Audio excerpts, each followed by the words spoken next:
Hi, welcome to PS 199's December Read Aloud. This month, our book is called This Bridge Will Not Be Gray. This is our first nonfiction story for the year. And it's very important for our children to read nonfiction, to learn that we can use our knowledge of reading to gain information about the world around us. There's also a nice underlying message in this story about marching to the beat of your own drum. And for myself, I really enjoyed the way that the illustrator did the artwork. So this story is called This Bridge Will Not Be Gray.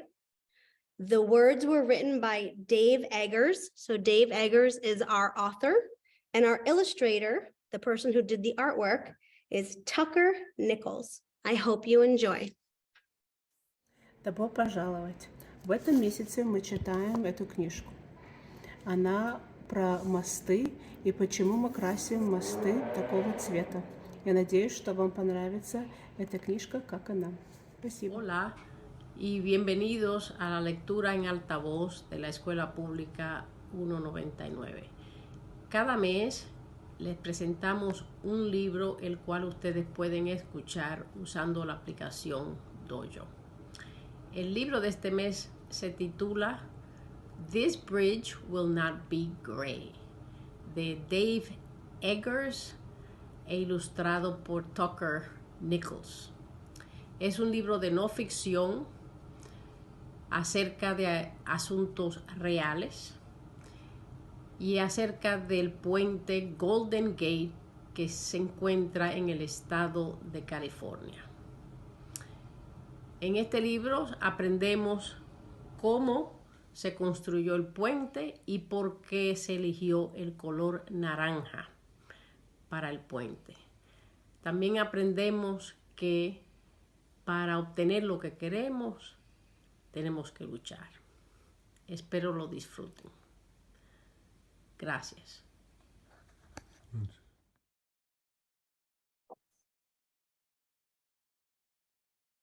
In the beginning, there was a bridge.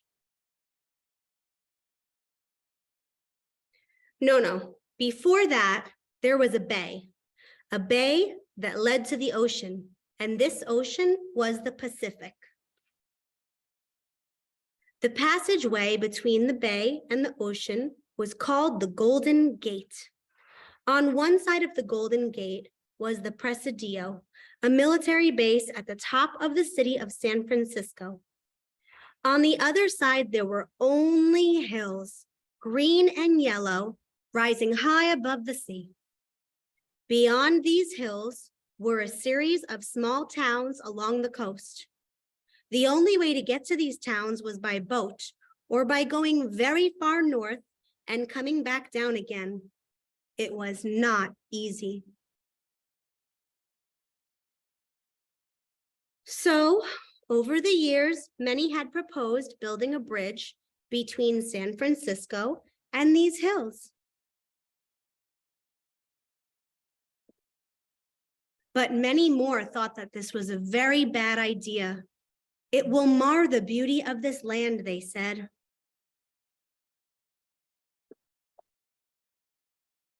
What's wrong with boats, they said.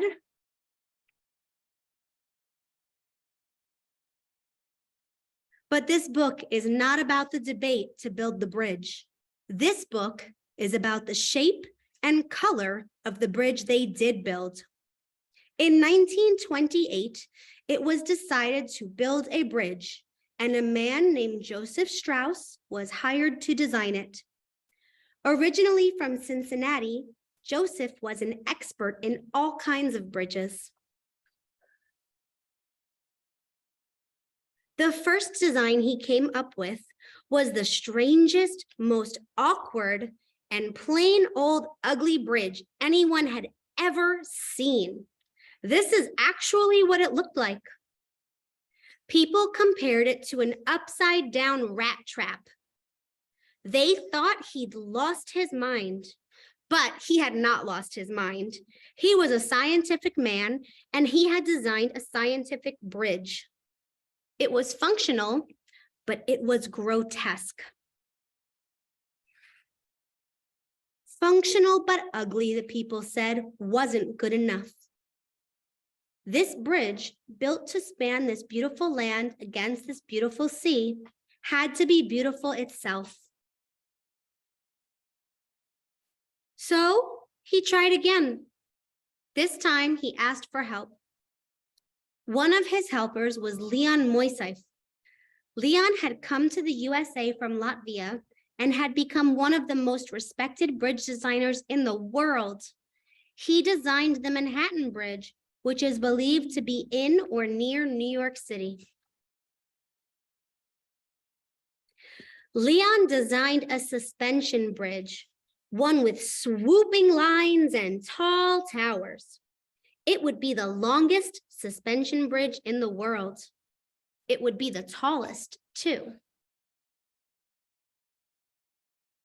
Everyone was excited about this design.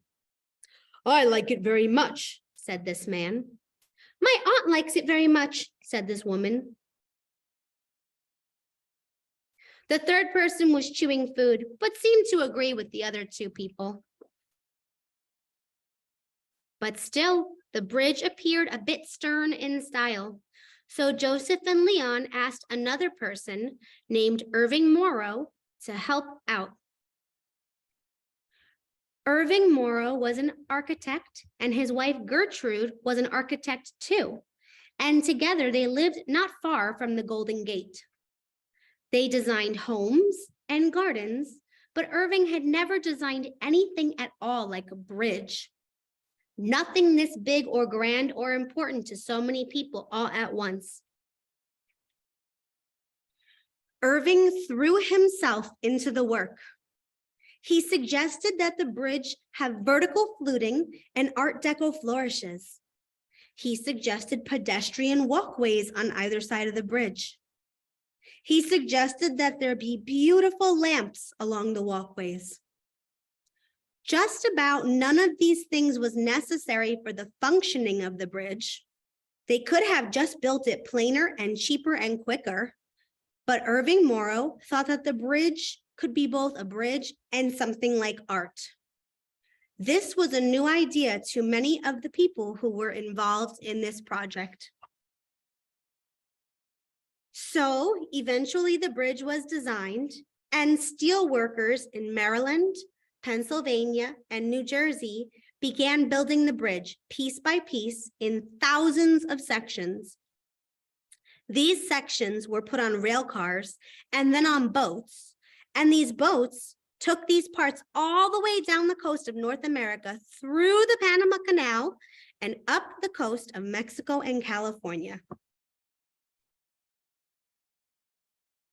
It was a long trip, but the pieces of steel did not mind, for they are inanimate objects. Finally, it was time to construct the bridge. Men had to dive into the freezing ocean to sink the bridge's foundation. Other men, sitting high above the ocean, connected the parts. It was dangerous and complicated work. The workers used all kinds of tools in their work and tried not to drop them into the ocean. If you drop a hammer or wrench from a bridge hundreds of feet above the ocean, you're pretty much out of luck. Seeing the bridge rise was very exciting to the people of San Francisco and the Bay Area.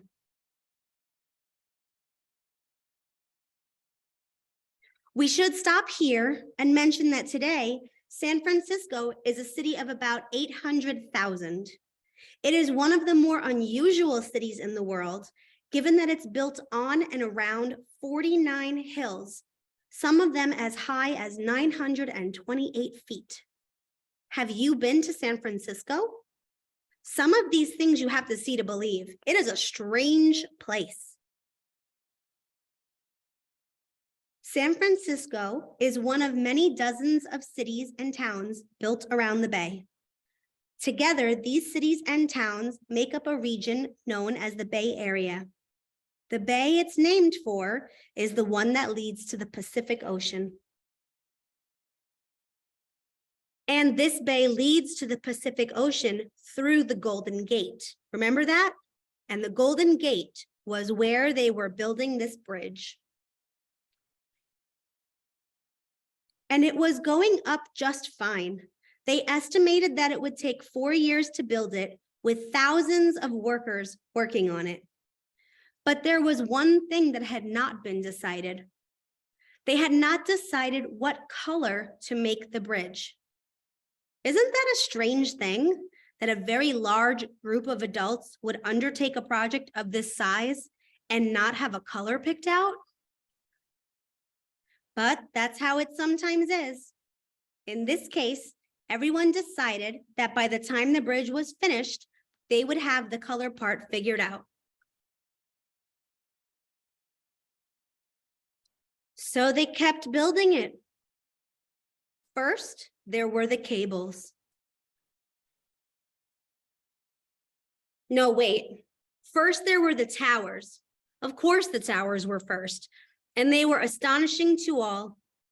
When the towers were finished, it was a day of great jubilation. This thing that had not been there before was now there. The tops of the towers were 746 feet above the water level. Sometimes the things humans make baffle even the humans who make them. While the bridge was being finished, though, people were still debating the color. And the debate over the color brought forth some very interesting ideas. The Navy thought it should be yellow and black. No kidding, they did. The Navy thought the bridge would be safer that way, so ships and planes could easily see it. The Army had a stranger idea. How about red and white stripes, they said. This is true. This is a factual book. The Army wanted it to look like a candy cane for the same reason the Navy wanted it to look like a tiger with jaundice, so that it would be easily seen by planes and ships. But most people thought these were not such great ideas. Most people thought the sensible choice would be one of the following: black, white, or gray. These were the colors of most large human-made things. Most buildings were gray or black. Monuments and towers were usually white. And almost all bridges were gray. Gray was a serious color. Gray was practical. Gray was dignified. Who could object to gray? A person named Irving could, and he did. Irving Morrow had been watching the bridge rise. He often rode on a ferry out near the bridge, and he loved seeing the towers rise high above the water. At that time, of course, the towers were orange. The steel workers who had created the bridge in its many pieces had done something before they sent the pieces of the bridge onto the rail cars, then the boats, down the coast and through the canal and up the other coast. They had coated the pieces of steel in a kind of paint that prevented them from rusting. They used this paint all the time. In fact, most of the steel they made and delivered came coated in this paint. The color of this paint was a certain reddish orange. When Irving Morrow was on the ferry one day, he watched this orange steel being assembled, and he had a thought. He thought that this color was beautiful. And when Irving was asked what color he thought the bridge should be, he said, "Why not leave it this color?" And people said, "What?" And they said, "Huh?" And they said, "Irving, you are nuts." No bridge had ever been orange. Who had ever heard of an orange bridge? No one had, because no bridge had ever been this color. This is true. No bridge in known human history had ever been orange.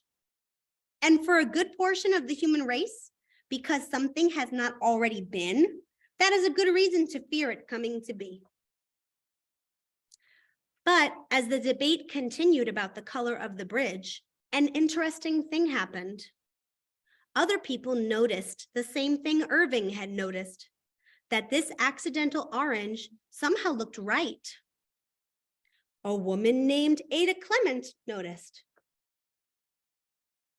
A man named Beniamino Bufano noticed. And as the bridge continued to rise, and more people saw the orange steel against the green hills, above the blue water, below the blue and white sky, they said, for some reason, that looks right. But still, no bridge had ever been orange. Orange was silly. So most of those involved figured the bridge would be gray. Gray was serious. Gray was safe. As they got closer to being finished with the bridge, though, and closer to painting it gray, Irving Morrow, who was a quiet man, who was a shy man, who was no fancy man with lots of power, began to get loud. Now, wait a minute! He wrote letters about the Orange Bridge. He collected letters from others who believed an orange bridge was the right thing. And his letters became louder and more insistent. He would have to see this bridge every day for the rest of his life. He did not want a gray bridge. This bridge, he told everyone, will not be gray. This bridge will not be gray. And others began to echo him. This bridge should not be gray. This bridge cannot be gray. This bridge will not be gray. Finally, the powers that be decided to try it. And after some time, they agreed with Irving that though it was strange and unprecedented and bold, the orange was the right color. And so it was. And so it stood. And still stands today. You know what they call the color of the bridge?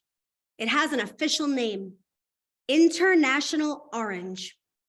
But because the winds and fog and salt water in the bay are harsh, the bridge needs to be repainted year-round. On any given day, painters are repainting some part of the bridge. They use 10,000 gallons of paint a year. It is crazy that people repaint a bridge all year. It is crazy that people repaint an orange bridge all year with all that paint. But people love to paint it and people love to look at it. The Golden Gate Bridge, which is orange, is the best known and best loved bridge in the world. It is best known because it is bold and courageous and unusual and even strange. It is best loved because it is bold and courageous and unusual and even strange. And it is all these things because Irving Morrow and thousands of others said, this bridge will not be gray. The end. Thank you so much for joining us in reading this book. I love the artwork and I love the humor that the writer put into giving all this information to us. Have a great day.